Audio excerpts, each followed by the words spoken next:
Hello everyone, hope all of you are doing well. Through this video, we'll discuss a new chapter today, that is future continuous tense. Let us now see the definition of the future continuous tense.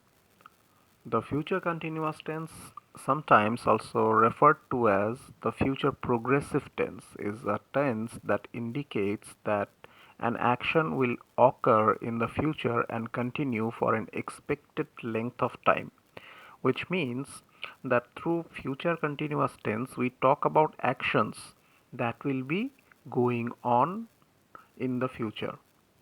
Now, one thing you should always remember, that whenever we say continuous tense, be it present continuous, past continuous or future continuous, that we have to add ing to the main verb. And future continuous tense is also known as future progressive tense, which means future continuous tense and future progressive tense means the same thing.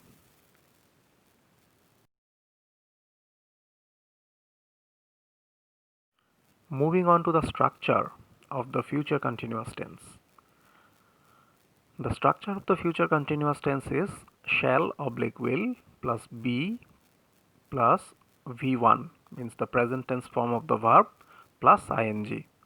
Now, one thing we have to keep in mind is that whether we will use shall or will, that depends on the subject of the sentence.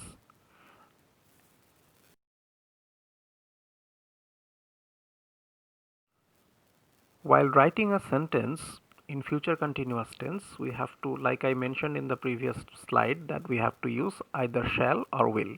Now, how do we write? How do we decide that?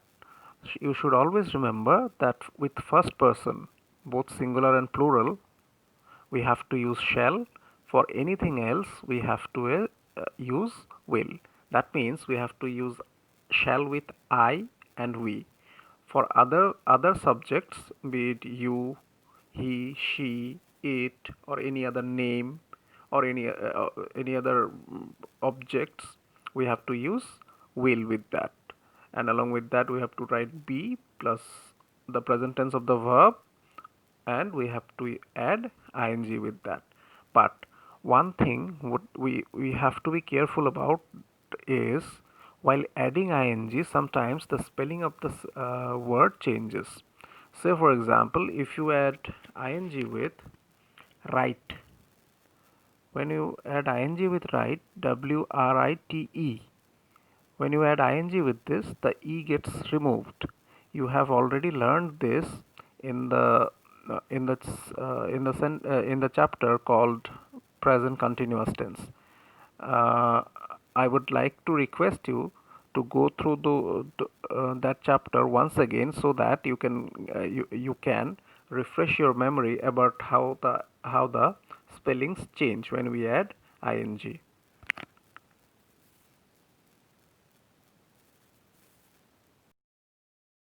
Now let us see some worked out examples of future continuous tense.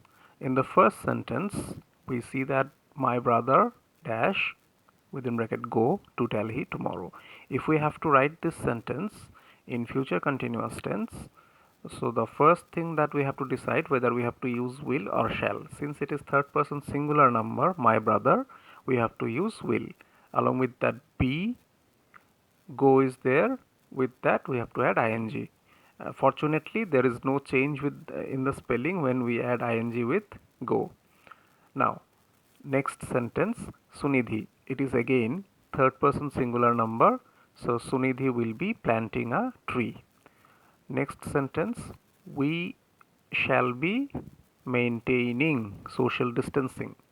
Now, the fourth one, here you see it's uh, the subject is I, so with this we have to use shall, and the spelling tie, tie, if we add ing with this, the spelling changes. That means we have to write ing. I shall be tying the logs together. Irfan, again it's a third person singular number. So Irfan will be shutting the door. Have you noticed that the spelling of shutting, when we add ing with shut, we have to write two t's in shutting.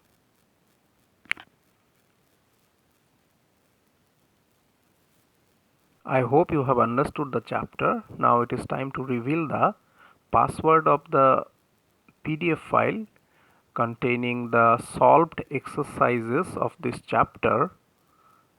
Please note it down. The password is 258369. I repeat, 258369. Thanks for watching.